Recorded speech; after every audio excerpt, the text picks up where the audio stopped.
is good, YouTube? Quinn Wade Basketball Analysis coming to you with a quick video. I wanted to let you guys know I got some new merchandise available, not just t-shirt anymore. I got different type of t-shirt, different type of shirts and logos that you can purchase on my spread shirt, and also hoodies now. We have expanded and added more to the channel and more merchandise for the brand. Thanks for supporting. It will be in the description and the links will be in the comment section below. Thanks for helping me and supporting the movement. Quinn Wade Basketball Analysis. I'm going. What is good, YouTube? Quinn Wade Basketball Analysis coming to y'all with a quick video.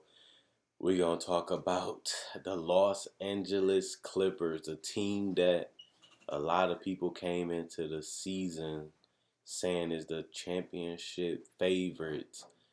They are better than the Lakers. They are better than the Bucks. Some people even thought that they was the new Chicago Bulls with Scottie Jordan, with Kawhi Leonard and Paul George being those replicas. But at the end of the day, this Clipper team has had a lot of problems. The biggest reason why they had problems is just because they can't keep people on the court.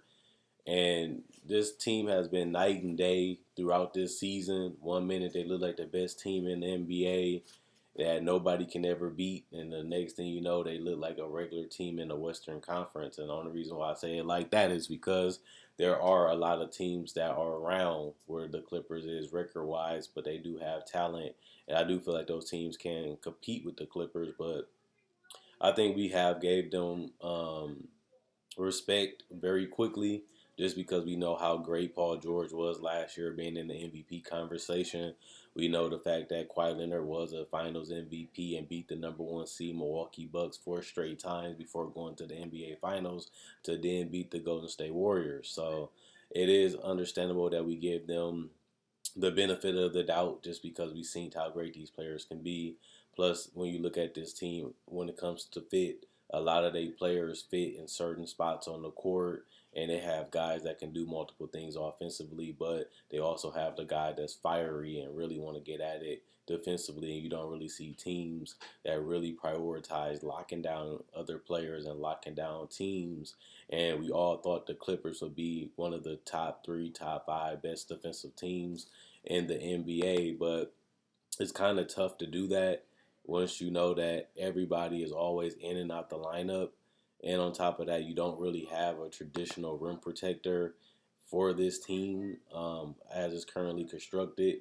But when you look at the points per game, they're scoring 115 points per game with or without Kawhi Leonard. They're around that area, and that's fourth in the NBA. So the offense we knew wasn't going to be a problem, especially once they got Paul George back. But when you look at the points allowed, they're really not the defensive team that we thought that they should be coming into this year. And when you look at the Bulls with Scottie and Jordan, they was an elite lockdown defensive team, and that's what made them so hard to beat. It's just because they can guard multiple positions, but they also was forcing turnovers, creating havoc, and playing in the passing lanes and staying in front of their man and making things tough. And the Clippers, they give up a lot of easy opportunities, even in the paint. And I didn't really see that coming in this season, where these teams are literally scoring on them like they just a regular team. They're not really fearing Kawhi Leonard. They're not really scared to go at Paul George. And you can say it is because the NBA has gotten better talent-wise. More players are prepared. More players are talented. And what that leads to is guys that can score in multiple ways, which means it's tough to guard these people. And I would expect, Paul George being able to take that time off in the off season, missing a couple weeks in the beginning of the season. You would think that would have made the biggest difference when he's ready to go. But it's very hard to anchor your defense when you're playing Lou Williams big minutes. We know that he's not the best defender, especially when he plays shooting guard position, because he's a little small and a little short when it comes to size and length and height. But this team still looks like a well-oiled machine sometimes. And this is the bipolarness of this team. Once they're getting their shots going, or if somebody get hot, it's like that's all they need is 2 players to get hot to win a game. And is it going to work like that in the playoffs? I don't think so, because you're going against better teams and you're going against better players and better coaches, and they have different type of styles and matchups they can throw at you. But sometimes you watch this Clipper team and you just be like, this team is unstoppable. This team is just crazy. And that's the part that as a basketball fan, you watch, and just like we've seen against the Cavaliers, they just looked at so much better, but they look like a championship team against that Cavaliers team, but they just lost a couple games ago, and they just look like an average team in the NBA, and it's just kind of crazy to see a team that you really don't know what you're going to get each and every day. It's must be tough as a Clipper fan watching this team lose the games that they be losing, because it's just like their record should be significantly better. Their dominance should be significantly better. Their defense should be one of the top three, top five defensive teams, if not number one, when you look at the personnel. And those things haven't come to reality, and those things haven't come true for a large stretch of time. And I really want to see if they're going to put together a nice run before the season is over, going into the playoffs, because you don't want to go into the playoffs like this, where you really don't know where you're at every single night. You want to at least know what your teammates can do, how they play together, and how y'all can keep each other on the same page throughout the season. But also, that's an advantage going into the playoffs, is having that chemistry and making sure everybody knows they're supposed to be at, everybody knows their role, and everybody knows how to play the game in those specific roles. And I look at the 3-point shooting. I look at the guys that can handle the ball a little bit, make plays to a certain extent, but not only that, just take over games. And this team just is going to be a tough team to cover for anybody. Not enough teams have the type of personnel to defend this team at the highest level. And even if you do, there's no real defense to guard Paul George and Kawhi Leonard and Lou Williams outside of trying to trap and double team. But it's hard to do that when you have Kawhi Leonard and Paul George and Lou Williams, because they all can play off the ball. And even if they don't play off the ball, they can handle the ball when you close out, and they can hit the floaters, they can hit the mid-range jumpers, they can get to the free throw line and knock it down at 80 to 90%, which means it's going to be tough for anybody to literally have a great enough defense to stop this team for 48 minutes without them eventually, going on a run throughout games. And I think at the end of the day, a lot of people just feeling like you just have to beat the Lakers. If you beat the Lakers, you, that's the main team you just got to beat to win the title. But can they do this type of way against the Bucks? I mean, we said the same thing last year about the Raptors. Can they execute and depend on their role players enough to beat a team like the Bucks?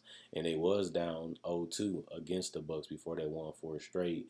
But this team, to me, is better than that Raptors team when it comes to talent. And Kyle Lowry isn't nowhere on the same level as Paul George at the same time. So he's going against better competition in the Western Conference, but his team is better than they was with the Raptors, and that was the team that won the title. So we're going to see how Kawhi Leonard plays in the playoffs, and Paul George too, because this season really doesn't matter if they win a title. If they literally do what they can to get in the playoffs and be one of the top 5 seeds in the playoffs and try to get home court advantage in the first round, and they able to knock off the teams that get to the finals, then I understand that, okay, we wanted to play it safe. We wanted to make sure everybody was healthy. We wanted to make sure we get enough time in together before the playoffs start, just to make our run, which it only really matters in the playoffs because you really plan to win the title. And I look at that and say, is that the real way to do it? Because it's kind of hard that you're stuck in this mode where you're not reaching your highest ceiling. And the fact that you may never reach that can be a reason why you fall in the playoffs. And the fact that their defense hasn't been what we thought it should be is another thing, because if you can't guard or defend the best teams, then you ain't going to win in the Western Conference, because most of these teams in the Western Conference are great offensive teams, but they also are great to solid defensively. And that means either Kawhi Leonard or Paul George is going to have to take over the series, or they're going to struggle to stay within, striking distance consistently if they can't get this defense to where it needs to be. And I really want to see how they really figure these things out, as we're basically halfway through the season at this point. They still don't look like the team that we all thought would be the favorites. They look like a team that's just as good as Denver, just as good as the Lakers, but can they put it together for 4 games to win a playoff series against those teams when they are looking better consistently than the Clippers? But the Clippers are that team that everybody know, everybody respect, and everybody knows it's going to be tough to beat them, and people are going to give their best to do that. But can the Clippers bring their best? Can the Clippers get to their best before it's too late? And then they figure out that we're patient, we're going to get it done.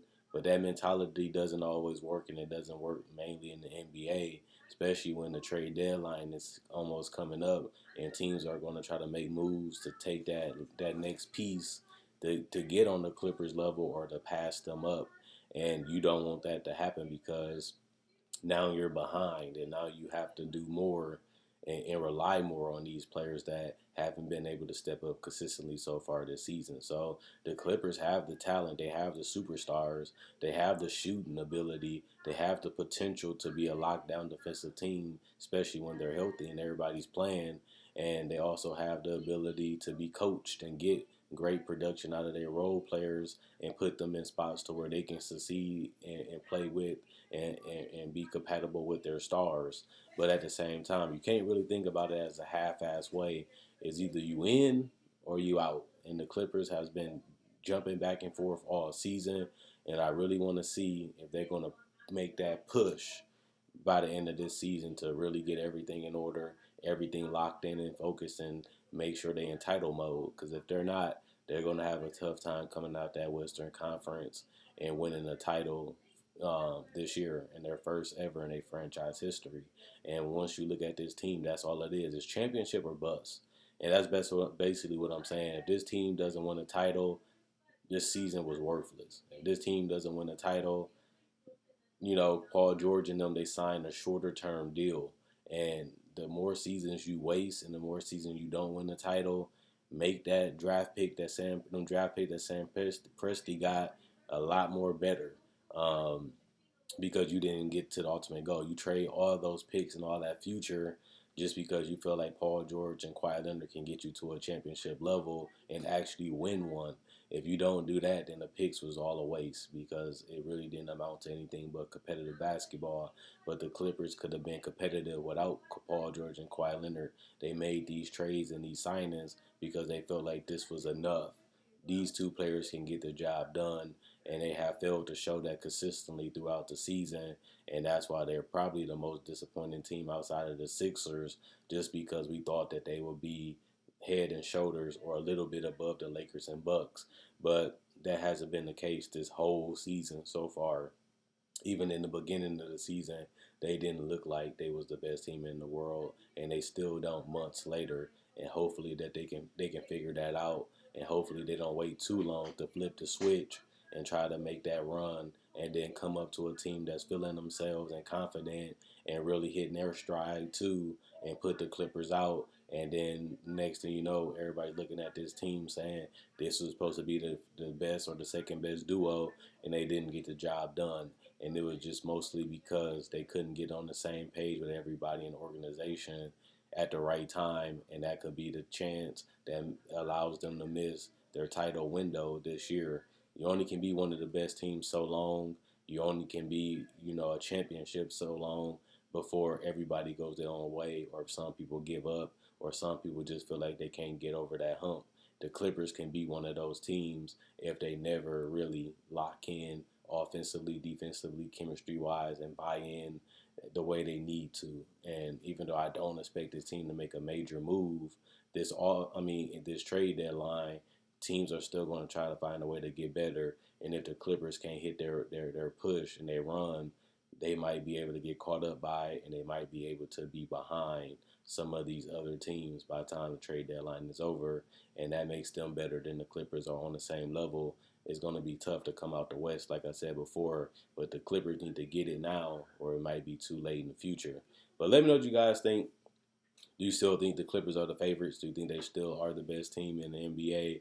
Do you think we overrating them? Do you think we underrating them? Do you think it don't matter because they will figure it out in the playoffs, or do you think that's the wrong mentality to have going into the playoffs? Is that you're gonna figure it out when it matters most? Like I said, some of the time the flipping the switch works, but sometimes it also don't work. And anyway, you want to respect your opponent. You really want to go out there and play your best basketball. And the Clippers haven't done that really this entire season, and that's why I made this video. But let me know what you guys think about the Clippers in the comment section below.